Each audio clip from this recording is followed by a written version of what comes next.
Assalamualaikum viewers, welcome back to the Code of Law. In this video we will going to learn about the BARD suit, BARD application और BARD petition वगैरह कि ये BARD by law का मतलब क्या होता है। जैसे कि CPC का सेक्शन 9 जो है वो ये कहता है कि हमारी जो सिविल कोर्ट है वो तमाम सूट्स जो है ट्राई कर सकती है अनलेस बार्ड, ठीक है, उन सूट्स के अलावा जो बार्ड होते हैं। अब बार्ड सूट कौन से होते हैं? ऑर्डर 7 रूल 11 जो है वो बहुत ही कॉमन है कि कोर्ट जो है वो क्या कर सकती है, सूट कोई भी हमारी एप्लीकेशन वगैरह जो है वो रिजेक्ट कर सकती है अगर उसको कॉज ऑफ एक्शन नहीं लगता, अगर अंडर वैल्यू होता है, अगर इनसफिशिएंट स्टैम्प्ड होता है, या फिर relief claimed is barred by law. जो भी रिलीफ हम क्लेम कर रहे हैं वो बार्ड बाय लॉ है। अब यहाँ पर भी ये सवाल होता है कि भाई ऐसा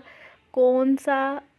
क्लेम है, हमें कैसे पता लगेगा कि भाई बार्ड बाय लॉ है, यानी कि हमारा जो हक है, जो भी हमारी राइट है या हमारी ड्यूटी वगैरह है, जो हमारा राइट इन्फ्रिंज्ड हो रहा है, जो भी एक कॉमन ले मैन है, उसको कैसे मालूम होगा कि भाई जो वो रिलीफ क्लेम करने जा रहा है वो बार्ड बाय लॉ है। हमारा लिमिटेशन एक्ट का आर्टिकल 3 क्लियरली ये बताता है कि dismissal of suit etcetera instituted accepted after period of limitation, यानी कि एक पर्टिकुलर पीरियड ऑफ लिमिटेशन बताया हुआ है, एक हद बताई हुई है कि इतने टाइम पीरियड के अंदर आप अपना रिलीफ जो है वो क्लेम कर सकते हो, ठीक है। कोई भी सूट, कोई भी केस आपने दाखिल करना है वो आप करवा सकते हो, इंस्टीट्यूट कर सकते हो। उस टाइम पीरियड के एक्सपायर होने के बाद आप नहीं कर सकते, उसको डिसमिस कर दिया जाएगा, ठीक है। ये कह रहा है कि every suit instituted appeal preferred an application, और वो कोई भी सूट हो, कोई भी अपील आपने की हो उस केस के लिहाज से, यानी कि उसकी जजमेंट आ चुकी है, आप उससे जो है मुतफिक नहीं होते जजमेंट से, आपको लगता है कि भाई ये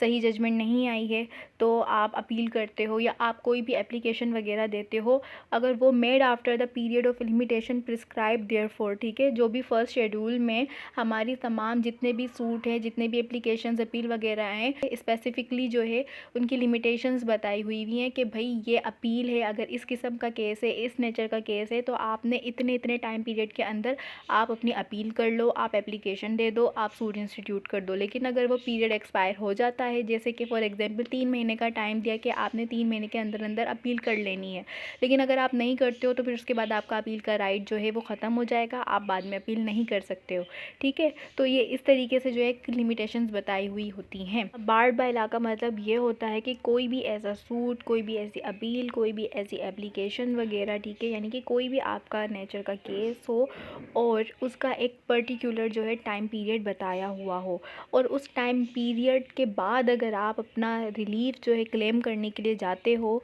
तो वो बार्ड बाय लॉ होगा, ठीक है। बार्ड बाय लॉ का मतलब ये होता है कि कानून की तरफ से उसके ऊपर एक बार लग चुका हो, यानी कि 6 ईयर के अंदर आपने जो है अपील कर लेनी है, सूट इंस्टीट्यूट कर लेना है। अब ये 6 साल का पीरियड गुजर गया तो यहाँ पे लग गया है बार, अब आप नहीं कर सकते हैं, ठीक है। कोई भी सूट, ठीक है, कोई भी अपील या एप्लीकेशन बार्ड बाय लॉ किस तरीके से होती है, लिमिटेशन पीरियड उसका क्या है, मैक्सिमम वगैरह, ठीक है। तो ये पीरियड ऑफ लिमिटेशन जो है पर्टिकुलरली इस वीडियो में हम ये पढ़ेंगे और हम इसको समझेंगे सुप्रीम कोर्ट की जजमेंट के थ्रू, जो कि सिविल पिटीशन के अंडर आई थी। सिविल पिटीशन नंबर 262 2017 में पिशावर हाई कोर्ट ऑर्डर के अगेंस्ट जो है उन्होंने जजमेंट दी थी। तो उसके ऊपर सुप्रीम कोर्ट ने क्या जजमेंट दी कि भाई क्या लिमिटेशन पीरियड होना चाहिए, मैक्सिमम वगैरह, ठीक है। तो अब हम वो डिटेल में पढ़ते हैं कि इस केस के अंदर बेसिकली हुआ क्या था। ये केस था सादात खान एंड अदर्स का, जिन्होंने पिटीशन दाखिल करी थी, और वर्सेस था शाहिदुर रहमान एंड अदर्स जो कि रिस्पोंडेंट थे, ठीक है।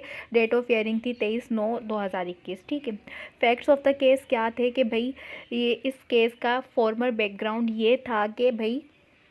ईसा खान जो है सन ऑफ हमीदुल्ला ओनर था एक सूट प्रॉपर्टी का। बेसिकली ये एक जो केस था वो प्रॉपर्टी डिस्प्यूटेड केस था, प्रॉपर्टी का इनहेरिटेंस का मामला था। ईसा खान की डेथ हो गई और उसकी डेथ के बाद उसकी प्रॉपर्टी डिवॉल्व होकर एज अ इनहेरिटेंस उसके बेटे अब्दुल रहमान की फेवर में चली गई, ठीक है। अब्दुल रहमान के पास जब वो प्रॉपर्टी आ गई तो अब्दुल रहमान ने क्या करा, इन द ईयर 1960 और 61 में कुछ जो पोर्शन था सूट प्रॉपर्टी का जो कि एक्वायर्ड कर लिया था small industrial corporation of Pakistan ने, यानी कि गवर्नमेंट ने जो है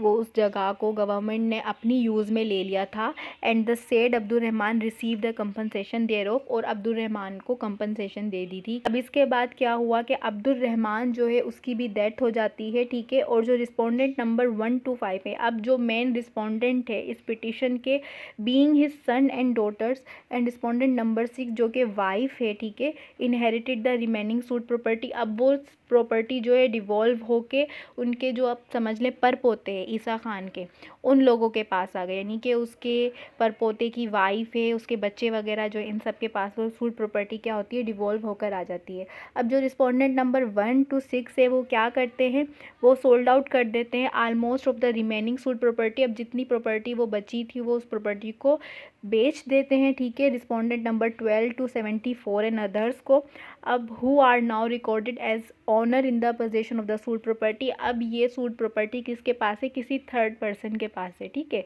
उन्होंने क्योंकि बेच दी, अब इसका कोई और ओनर है। आर्ग्यूमेंट ये था काउंसिल पिटिशनर के काउंसिल का कि जो पिटिशनर है asserted that Isa Khan had left 1 son Abdul Rahman and 2 daughter Mahru and Afsaro, यानी कि भाई जो ईसा खान था उसका सिर्फ एक बेटा नहीं था, उसकी 2 और बेटियां भी थी, महरू भी थी और अफसरो भी थी, जो कि उसके लीगल ईयर्स थे। लेकिन अब्दुल रहमान ने फ्रॉड्यूलेंटली got section inheritance mutation number 327 in his favor, excluding his sister from the inheritance of their father, that the said Mehru and Afsaro daughter of Isa Khan has died। यहाँ पर petitioner की argument ये थी, उन्होंने ये रखा अपना मुद्दा कि भाई ईसा खान के बेटे ने फ्रॉड किया और उनकी उन बहनों का हक छीन लिया और ये जाहिर किया कि उसकी दोनों बहनों की डेथ हो चुकी है, तो लिहाजा अब सोल हियर जो है उस प्रॉपर्टी का वो है और वो प्रॉपर्टी उसने फ्रॉड्यूलेंटली जो है अपने नाम करवा ली, ठीक है। यहाँ पर जो पिटिशनर थे वो कौन थे, महरू और अफसरों के बच्चे थे। उन्होंने पिटीशन फाइल करी थी कि भाई उनकी माँ की प्रॉपर्टी में उनका भी जो है शेयर बनता है। उन्होंने रिस्पोंडेंट से इंटाइटलमेंट मांगी थी और कहा था कि रेवेन्यू रिकॉर्ड में उनके एक्सटेंट ऑफ द शेयर जो है उस हद तक उनका प्रॉपर्टी में नाम दाखिल करवाया जाए और उनको प्रॉपर्टी का हिस्सा दिया जाए। लेकिन उन्होंने क्या कर दिया कि मना कर दिया, इस वजह से जो है ये सूट जो है उन्होंने दाखिल किया है, ठीक है। ये आर्ग्यूमेंट थी पिटिशनर के काउंसिल की बेसिकली। अब यहाँ पर जो रिस्पोंडेंट जो काउंसिल थी उनका ये कहना था कि भाई the suit was time barred, कि इन्होंने जो सूट दाखिल करा है, ये जो रिलीफ क्लेम कर रहे हैं ये तो टाइम बार्ड है, यानी कि इनका रिलीफ क्लेम करने का टाइम पीरियड निकल चुका है, अब ये रिलीफ क्लेम नहीं कर सकते। ये दोनों काउंसिल की तरफ से जो है आर्ग्यूमेंट है, ठीक है, दोनों पार्टी की तरफ से। अब यहाँ पर जजमेंट क्या आई ट्रायल कोर्ट की, ट्रायल कोर्ट ने ये डिक्री दी कि the suit by its judgment dated under 2012 में उन्होंने ये जजमेंट पास करी कि on the issue of limitation held that the limitation does not apply where a person seeks to enforce his right of inheritance in the state of his deceased predecessor. अब यहाँ पर जो trial court थी जहाँ पर उन्होंने पहले suit दाखिल किया था, ट्रायल कोर्ट ने ये डिक्री दी कि भाई जो है इन्होंने इनहेरिटेंस का दाखिल किया है इन the state of a disease predecessor, यानी कि वो बंदा एक मर चुका है, डिजीज पर्सन है, उस टाइम बार्ड जो है नहीं होगा, लिमिटेशन का रूल इसके ऊपर अप्लाई नहीं होगा। ट्रायल कोर्ट ने ये जजमेंट दी, यानी कि उनकी फेवर में, पिटिशनर्स की फेवर में उन्होंने जजमेंट दे दी। अब यहाँ पर क्योंकि ट्रायल कोर्ट ने उनकी फेवर में ये जजमेंट दी थी, तो अब जो रिस्पोंडेंट है वो अपील लेकर गए डिस्ट्रिक्ट कोर्ट के पास, ठीक है, डिस्ट्रिक्ट कोर्ट के पास वो अपील लेकर गए। Respondent number 1 to 6 appealed in the district court. Appellate court ने क्या अपनी जजमेंट दी, उन्होंने क्या ऑर्डर दिया, उन्होंने ये नोटिस किया कि भाई महरू और अफसरों जो है had not challenge the inheritance mutation in their life time, कि भाई इन लोगों ने अपनी लाइफ टाइम में, यानी कि जब महरू और अफसरों जिंदा थी उस वक्त उन्होंने जो है कोई रिलीफ क्लेम नहीं किया कि भाई हमारा भी इस प्रॉपर्टी में हिस्सा बनता है, ठीक है, despite the knowledge of receiving compensation by Abdul Rahman. उनको जबकि ये मालूम था कि भाई अब्दुल रहमान ने प्रॉपर्टी बेच दी है या फिर अब्दुल रहमान ने जो है कंपनसेशन गवर्नमेंट की तरफ से ली है, तो अब उनका भी हिस्सा बनता है, वो उनसे अपने शेयर के अकॉर्डिंगली पैसे ले रहे, लेकिन उन्होंने नहीं मांगे। कोर्ट ने क्या डिसाइड किया, the issue as to the cause of action estoppel and limitation against the petitioner and reversing the judgment decree passed by the trial court dismissed the suit। अब यहाँ पर डिस्ट्रिक्ट कोर्ट ने क्या करा, जो जजमेंट और decree pass करी थी ट्रायल कोर्ट ने, इस वक्त पिटिशनर हैं उनके अगेंस्ट में जो है जजमेंट दे दी और अपील जो है इन फेवर ऑफ रिस्पोंडेंट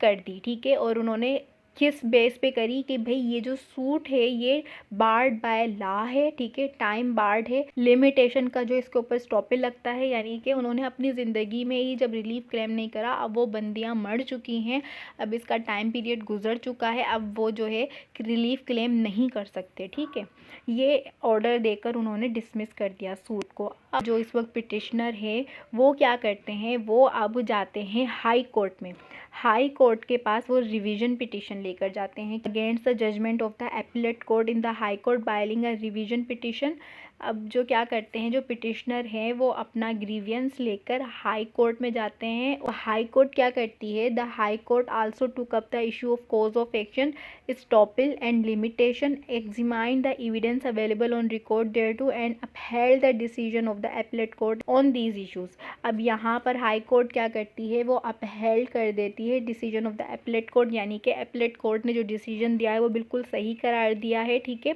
ये हो जाता है। अब यहाँ पर जो पिटिशनर है उनको फिर भी सुकून नहीं आता और वो अपना ग्रीवियंस लेकर जाते हैं सुप्रीम कोर्ट के पास। ठीक है, अब सुप्रीम कोर्ट क्या जजमेंट देती है, किस तरीके से इस केस को सॉर्ट आउट करती है, वो हम समझेंगे।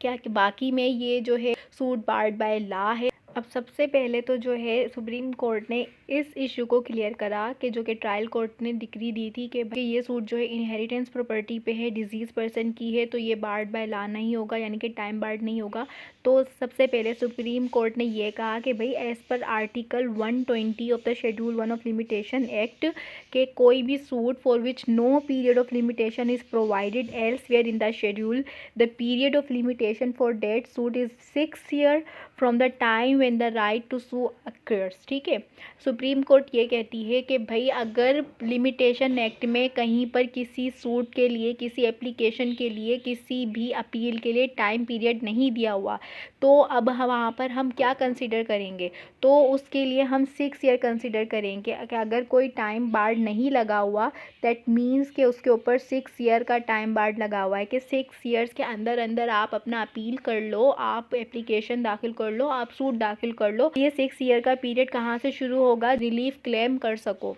वहीं से जो है रन होना शुरू हो जाता है लिमिटेशन का पीरियड। अब यहाँ पर जो है ये डिसाइड करना था कि ये सूट जो है बार्ड बाय लिमिटेशन है या नहीं है। तो the 6 period of limitation provided by article 120 is to be counted from the time when the right to sue of declaration accrues as provided therein. तो यहाँ पर ये देखना ज़रूरी था कि भाई राइट टू सू कब अकर होता है, यानी कि उनके पास कि वो अपना रिलीफ क्लेम कर सकें, वो कब आया था। वहीं से जो है हम अंदाज़ा लगा सकते हैं कि ये सूट बार्ड बाय लॉ है या नहीं है। तो right to sue for the declaration has accrued in case depends upon the facts and circumstances of the case as it accrues when the defendant denies actually or is interested to deny, threatens the right of the plaintiff as per section 42 of the specific relief act 1877। अब supreme court ने ये कहा कि भाई right to सू जो है वहीं पे अकर हो जाएगा जब जो डिफेंडेंट था वो डिनाई करता है, ठीक है, या इंटरेस्टेड होता है, यानी कि थ्रेटन डिनाई करता है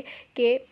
प्लेंटिफ को उसका राइट नहीं दिया जाएगा, यानी कि उसने साफ इनकार किया एक तो कि भाई मैं तुम्हें तुम्हारा हक नहीं दूंगा, या फिर इंटरेस्टेड टू डिनाई होता है। इंटरेस्टेड टू डिनाई मींस कि उसके इम्प्लाइडली उसका जो एक इंटेंशन होता है आईडी, या उसके कुछ सर्टेन एक्ट्स इस तरीके से होते हैं, या उसकी इंटेंशंस आप कह सकते हैं कि ऐसी होती है कि वो भाई इनका हक नहीं देने वाला। तो यहाँ से जो है टाइम पीरियड रन होना शुरू हो जाता है जब ये चीज़ नॉलेज में जाती है प्लेंटिफ की कि उसका राइट इन्फ्रिंज्ड हो चुका है या होने वाला है बाय द डिफेंडेंट। तो एक्चुअल डिनायल जो है give rise to a compulsory cause of action. तो एक्चुअल जो डिनायल होता है किसी राइट का, वो कॉज ऑफ एक्शन को राइज करता है, यानी कि यहाँ से कॉज ऑफ एक्शन, यहाँ से आपका राइट इन्फ्रिंज्ड होना शुरू हुआ है और अब आपके पास हक आ गया कि आप जो है सू कर सको अपना राइट लेने के लिए, ठीक है। While in the case of a threaten denial of the right, अब यहाँ पर एक तो होता है कि एक्चुअल डिनाइल किया, यानी कि साफ साफ मना कर दिया हम तुम्हें तुम्हारा हक नहीं देंगे, ठीक है। तो यहाँ पर जो है वो कर सकते हैं, ठीक है, सू। अब ये है कि अगर अगले बंदे को पता ही नहीं है कि उसकी इंटेंशन क्या है, क्योंकि हमें नहीं पता है कि सामने वाले के दिमाग में क्या चल रहा है, उसके दिल में क्या है, ठीक है, तो हमें कैसे पता होगा कि हमारा राइट टू सू जो है अगर हो चुका है, अब हमें सूट दाखिल करना चाहिए नहीं। तो whereas every threatened denial of right give rise to a fresh cause of action and thus a fresh right to sue occurs on a such denial। अब threatened denial के अंदर क्या होता है कि भाई जब भी वो बंदा जिस टाइम पर इनकार करेगा, ठीक है, एक तो ये कि एक्चुअल उसने डिनाई कर दिया तो वहाँ से टाइम पीरियड जो है रन होना शुरू हो गया, ठीक। लेकिन अगर उसने एक्चुअली वर्बली जो है या बाय एक्ट जो है डिनाई नहीं करा, थ्रेटेंड जो है डिनाइल किया है, वहीं से जो है fresh cause of action start हो जाता है और हर फ्रेश कॉज ऑफ एक्शन के ऊपर जो है वो डिनाइल समझा जाएगा उसको और वो राइट टू सू उसके पास अकर हो जाता है और प्लेंटिफ को चाहिए कि वो जो है अपना रिलीफ क्लेम करे, ठीक है। अब यहाँ पर ये देखना था कि ब्रदर के एक्ट्स क्या थे, कि उसने वर्बली साफ इनकार किया था वाकई में, या उसके एक्ट्स इस तरीके से थे जो कि थ्रेटन डिनाइल में थे या एक्चुअल डिनाइल में आते थे। तो rights occurs to the sister to sue for declaration of the right, but if they by means of fraud are kept from the knowledge of those over acts। यहाँ पर वो क्योंकि फ्रॉड का claim कर रहे थे कि उनके साथ फ्रॉड हुआ है और उनके भाई ने जो है बिना बताए प्रॉपर्टी सेल करी है, तो अब इस सिचुएशन में क्या होगा कि अब फ्रॉड अगर किया है तो जब उनकी नॉलेज में आया कि बाय फ्रॉड जो है उनका राइट जो है प्रॉपर्टी में वो ले लिया गया है, ठीक है, जो उनका राइट था प्रॉपर्टी में वो इन्फ्रिंज्ड हुआ है बाय देयर ब्रदर, ठीक। तो अब यहाँ पर टाइम कब से कंप्यूट किया जाएगा, is to be computed from the time when the fraud of brothers first become known to the sister by virtue of the provision of section 18 of the limitation act, ठीक है। अब section 8 जो है limitation act का, वो इस चीज़ को भी डिफाइन करता है कि भाई फ्रॉड कैसे समझा जाएगा। The fraud contemplated by section 18 means suppression of those acts और transaction that give rise to the cause of action, के उन तमाम एक्ट्स या ट्रांजेक्शन्स को सप्रेस करना, छुपाना जो किसी कोज ऑफ एक्शन को अराइज करते हो, यानी कि जिससे किसी बंदे का राइट जो है क्लेम करना अक्कर होता हो कि अगले बंदे का राइट इन्फ्रिंज्ड हो रहा है और वो उसको क्लेम कर सकता हो, कोई कॉज ऑफ एक्शन अक्कर हो रहा हो और आप उस चीज़ों को छुपाओ ताकि अगला बंदा अपना हक ना मांग ले। तो जब ये चीज़ आपकी नॉलेज में आए कि अगले बंदे ने ये बात छुपाई है, तो वहीं से जो है आपका टाइम पीरियड शुरू हो जाता है। जो केस की स्टोरी थी उसमें क्या था कि भाई the acts of acquisition of part of the suit property by a small industries state and receiving the compensation thereof by Abdul Rahman the predecessor of the respondent number 1 to 6 in the year 1960 were open acts and were also to the knowledge of Mehru and अफसरों, ठीक है। अब यहाँ पर जो government की तरफ से जो कंपनसेशन ली थी अब्दुल रहमान ने और उनको प्रॉपर्टी बेच दी थी इन द ईयर ऑफ 1960 और 61 ने, ये एक ओपन एक्ट थे, कोई फ्रॉड नहीं था, कोई सप्रेशन नहीं थी, उन्होंने छुपाया नहीं था और ये नॉलेज में भी था उन दोनों बहनों के, ठीक है। और the predecessor of the petitioner जो है, अब ये इम्प्लाइडली जो है उनके लिए भी कंसीडर कर दिया जाएगा, ठीक है। It was his express overt act whereby the repudiated the rights of his sister, तो ये एक एक्सप्रेसली डिनायल था कि उसने अपनी बहनों का हक मार लिया है और उन बहनों की नॉलेज में भी ये बात थी कि हमारा भाई हमें हमारा हक नहीं दे रहा है, ठीक है, आउटस्टेड कर दिया है फ्रॉम द ओनरशिप, ठीक है। By the said acts of Abdul Rahman the rights accrue to his sister to sue for declaration of their right. अब इन एक्ट्स के होने के बाद, यानी कि जब ये चीज़ नॉलेज में आई थी उन बहनों की, तो वहीं से उनका राइट टू सू अकर हो गया था, वहीं से उनका टाइम पीरियड रन होना शुरू हो गया था कि भाई अब इस दिन से लेके अगले 6 साल के अंदर अंदर वो अपना राइट क्लेम कर लें कि भाई हमारा हिस्सा दिया जाए, जितना हमारा शेयर बनता है, to the extent of the share हमें प्रॉपर्टी दी जाए, ठीक है। क्योंकि अभी हमने पढ़ा है कि अगर कहीं पर कोई स्पेसिफिकली टाइम नहीं दिया गया तो 6 ईयर के अंदर अंदर आप जो है क्लेम कर सकते हो as per the article 120 of the limitation act. तो अब ये चीज़ मेहरू और अफसरों दोनों की नॉलेज में थी कि भाई उनके भाई अब्दुल रहमान ने वो प्रॉपर्टी बेच दी है, उनका जो टाइम पीरियड था क्लेम करने का वो एक्सपायर हो गया था 67 और 68 में। उनके भाई ने प्रॉपर्टी बेची थी 60 और 61 में उन दोनों बहनों की नॉलेज में था और उन्होंने कोई क्लेम नहीं करा। तो इस वजह से 6 साल के बाद इन द 67 एंड 68 का जो राइट था क्लेम करने का वो एक्सपायर हो चुका था। ठीक है, it can not start over again for their successor. तो अब वो उनके जो बच्चे थे मेहरू और अफसरों के जो पिटिशनर हैं उनके लिए अगेन स्टार्ट नहीं हो सकता। ठीक है, एक बार टाइम बार्ड हो गया तो वो बार्ड हो गया। ठीक है, 6 साल गुजर चुके थे उनकी ज़िंदगी में ही। ठीक है, अब उनके बच्चों को ख्याल आया कि उनकी अम्मा की प्रॉपर्टी है, हम उसमें से अपना जो है शेयर ले लें, तो वो ऐसा नहीं कर सकते। टाइम पीरियड 6 साल का उनकी माँ की ज़िंदगी में ही ख़त्म हो चुका था। ठीक है, ये जजमेंट थी सुप्रीम कोर्ट की। तो इस तरीके से जो है जो पिटीशन जो थी वो बार्ड बाय लॉ थी। बार्ड बाय लॉ यानी कि टाइम बार्ड थी और ये जजमेंट थी सुप्रीम कोर्ट की। और सुप्रीम कोर्ट ने ये डिक्लेयर किया था, ये कहा था कि अब जो पिटिशनर है उनका कोई हक नहीं है इस प्रॉपर्टी में और उनकी माँ के पास राइट था। उनकी लाइफ टाइम में ना राइट क्लेम करना चाहती थी तो वो अपनी ज़िंदगी में विदिन 6 ईयर कर सकती थी, लेकिन उन्होंने ऐसा कुछ नहीं करा। उनकी नॉलेज में था फिर भी उन्होंने ऐसा कुछ नहीं किया। तो इस वजह से because of the time bar, ठीक है, under article 120 of limitation act civil petition जो है वो मेंटेनेबल नहीं थी, वो डिसमिस कर दी थी by the supreme court of Pakistan. ठीक है, हमने ये समझा सबसे पहले इस वीडियो में कि कहीं पर किसी भी सूट अपील एप्लीकेशन के लिए कोई भी टाइम पीरियड नहीं दिया हुआ तो वहाँ पर under article 120 of the schedule 1 of limitation act 1908 6 year consider किया जाएगा टाइम पीरियड। टाइम पीरियड कब से स्टार्ट हो जाएगा? टाइम पीरियड जो है वहाँ से स्टार्ट हो जाता है काउंट होना जब आपका राइट टू सू अकर होता है, यानी कि जब आपका हक आता है आपके पास कि आप अपना रिलीफ क्लेम कर सको, उस दिन से टाइम पीरियड रन होना शुरू हो जाता है। तो इस वीडियो में जो है हम यहीं तक पढ़ते हैं। इंशाल्लाह नेक्स्ट वीडियो हम किसी और अच्छे टॉपिक को लेकर आएंगे। जब तक के लिए अल्लाह हाफिज़।